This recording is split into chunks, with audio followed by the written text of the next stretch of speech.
playoff version. Let's go. Big time. First week, everybody needs a win right now. It's win or go home in most leagues. I know some are double elimination. But let's go through quarterback, running back, wide receiver, tight end, guys that we expect to exceed expectations, whether that's a start of your week guy who's in a great matchup and is going to smash. We smashed on Tannehill and Cousins last week. David Montgomery and Chris Carson were also really good calls at the running back position.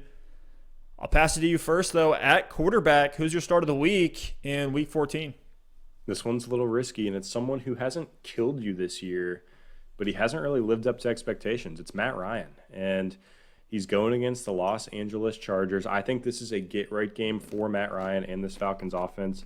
The reason that Younghoe Koo is the number one kicker in fantasy football right now is because the Falcons have been absolutely terrible at converting red zone drives into touchdowns, and they're settling for a lot of field goals. I think we start to see that regress to the mean here against the Chargers. The Chargers are 27th against the quarterback position, 20.5 fantasy points per game allowed to the quarterback.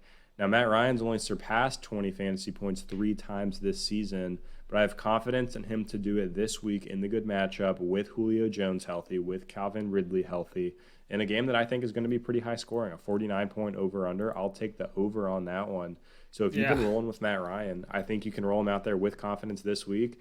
I'm starting him against you in our playoff showdown. It's going to be a quarterback battle. You've got Herbert. I've got Matt Ryan. Same game. Let's Falcons, go. Chargers. Definitely would rather have the Justin Herbert side. Don't get me wrong. But I think Matt Ryan could have a fine game here as well. I'm excited to watch. This is going to be one of the games that surprisingly I'm going to have circled, right? Atlanta versus LA. But my quarterback start of the week is a guy from the cut from a similar cloth as Matt Ryan, and it's Matt Stafford, who has a matchup against Green Bay here in Week 14. The Mats. Matt Ryan, Matt Stafford, these old-ass guys that are just somehow producing 4,000 yards a season. And when you look at the Matt Stafford matchup against Green Bay, that's the highest over-under on the week. He's coming off a 400-yard, 3-touchdown game in a tough matchup against Chicago. And if nothing else, where Matt Stafford is going to help you this week is with the volume. He's top 10 in attempts, top 10 in passing yards, air yards, red zone attempts. And in the right matchup, he's always been a guy that you can start, whether it's garbage time, an early lead that the Lions end up blowing by the end of the game. Regardless of how the points come, Stafford's going to be a guy who's going to be able to move the ball and put up points no matter who he's throwing to. I know Kenny Galladay's been a guy that we keep expecting to come back. I don't think he's going to this year, but kudos to Stafford for what he's doing this season with the weapons that he's been given. His wide receiver one is Marvin Jones, and he's still producing. I expect to see more of the same here in Week 14. I love it. I think Stafford is back on track now that Patricia is gone. We certainly saw him open it up in a tough matchup last week against Chicago, so I'm excited to see what he can do against Green Bay. But, Steph, let's go ahead and move on to the running back spot. My running back start of the week is Jonathan Taylor against the Vegas Raiders. And JT is finally showing some life. Roll him out again this week after he had a great week in Week 13. 13 carries for 91 yards, 3 receptions for 44 yards, and a touchdown last week in a good matchup against Houston. The matchup against Vegas is good as well. They're 28th against the running back position, allowing 28 points per game to opposing running backs. Now, some of that will go to Hines. Wilkins might get a couple carries as well, but we haven't seen Wilkins have a significant role in this offense for several weeks now. So I think Taylor's in line for another 100 yards and a touchdown. And a fun fact on JT, we didn't know what his receiving chops were going to look like. He's caught 29 of his 30 targets this season. Has to lead the league in catch rate unless someone's caught all of their targets, which I think is very unlikely unless they've had like one target for one reception. So roll out JT against Vegas. I think it's going to be a fun game. As a Colts fan, obviously a lot of implications on the playoff race. But if you've held on to him this long, I think you can finally start to play him with some confidence. That efficiency in the passing game for Jonathan Taylor is something that nobody expected. But part of the issues with him on the ground, from at least a lot of the film grinders out there that I follow on Twitter, on YouTube, have said that, look, Jonathan Taylor just doesn't have elite vision. He can't find the open holes. Well, good thing is when you get a screen pass, it doesn't really matter what your vision looks like. You're just trying to get upfield, get to the outside as fast as you can. And Jonathan Taylor's producing. He's been extremely explosive in the passing game. But my running back start of the week is Myles Gaskin against the Kansas City Chiefs. And this guy coming off a knee injury. There were some questions about, coming off IR. Is he going to get the full usage, the full workload? Myles Gaskin, everybody, is a bona fide workhorse running back in the NFL. He's not the most efficient guy in the world, but he's a trustworthy RB2 with some upside, especially this week in a competitive matchup. Gaskin is used heavily on the ground and through the air. He even lines up in the slot at times. He's averaging 15 carries a week. Last week versus Cincinnati, again, first game back from a knee injury, had 13 fantasy points, 72% of snaps. I expect that to go up. 21 rushing attempts for 91 yards, 2 catches for 51 yards on the ground. He's averaging 4.5 red zone touches a game, and he's actually 9th on the year. Myles Gaskin, a guy who didn't even have a starting job coming into the year, he's still 9th on the season in red zone touches amongst running backs. This is a guy who keeps the offense moving, is relied upon in valuable fantasy situations, and Kansas City is 20th against the run. We know what the Chiefs are going to do. They're going to go up big. Gaskin's going to need then to be relied upon heavily in the passing game. And right now in mostly winning game scripts, he's averaging 5 targets a game. So he's a reliable RB2 with upside this week. Start him with confidence in the fantasy playoffs. If you picked him up off waivers or had him stashed over his IR tenure, congratulations. I think you have a winner on your hands in the first week of the playoffs. I love it. And welcome to 2020 playoffs, where Miles Sanders isn't even the best Miles in fantasy football at the running back position because Myles Gaskin has arrived. But Steph, let's move over to wide receiver. I'm going Marvin Jones against the Packers. I'm stacking him with your Stafford start of the week at the quarterback spot because MJJ is on fire lately, and I don't expect that to stop this week. You mentioned the high over-under when you talked about Stafford against the Packers. You mentioned the game script we expect with the Lions chef to throw the ball a ton. I expect a lot of points in this game and a lot of targets for Marvin Jones Jr.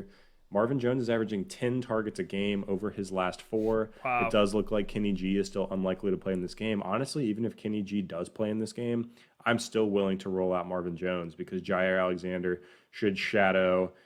If Kenny G's out, it's going to be Marvin Jones. If Kenny G's in, he's probably going to shadow Kenny G. So either way, I think Marvin Jones can have a really effective game here. And since week 7, Marvin Jones is the wide receiver 9, averaging more points per game over that span than Julio Jones, than DeAndre Hopkins, than Allen Robinson. So this dude's been on an absolute tear. So you can start him with confidence as a top 24 play this week. I love it, man. I love it. Marvin Jones, like a lot of people thought he was done. We loved him preseason, man, and he finally panned out. It looked rough at first, but if you stuck it out or picked him up off waivers after the brutal start, it's really paying dividends right about now. Well, my wide receiver start of the week is Brandon Ayuk. And a lot of people wouldn't expect, Ayuk, he's not really the sexy name, but despite, the fun upside plays like Chase Claypool, CeeDee Lamb, Justin Jefferson, Brandon Ayuk has quietly been consistently producing in his first year in the NFL. I know the Washington defense is solid, but Ayuk has shown that he is an every week starter with Deebo Samuel, who he actually popped up on the injury report. We'll see if he ends up playing. But regardless, I'm still loving Brandon Ayuk this week. With Deebo, though, his role has really been relegated to playing in the backfield, playing in the slot, jet sweeps, screens. Ayuk is playing as the go up and get it outside alpha X wide receiver, and he's playing 90% or more snaps every single week. He's seen 9, 10, and 14 targets over his last 3 games. He's getting looked to in the red zone. He's had 3 touchdowns over the last 3 weeks, and he's been efficient yardage-wise. He's averaging 15.1 fantasy points per game, but hasn't been efficient in terms of his catch percentage with the bad quarterback play from Nick Mullins, even Jimmy G. Only has a 61% catch rate. His catchable target rate is 68%. That's 94th amongst all wide receivers, and yet he's still able to produce. So you look at the run game struggles that the 49ers have had with Mostert still trying to get his sea legs. I expect them to struggle against a really deadly front seven in Washington. We saw what they did against the Steelers. I don't think it's going to be pretty coming from Mullins, but I'm locking in Ayuk to see at least his average of 7 targets per game. If he comes down with just 4 of those receptions, you're going to be happy with him as a flex or a desperation wide receiver 2 in week 14. I love it. That's a hot take, but I like the vote of confidence for Ayuk. So let's move on to the tight end spot where it is brutal, and I'm going with Noah Fant against the Carolina Panthers at the tight end position.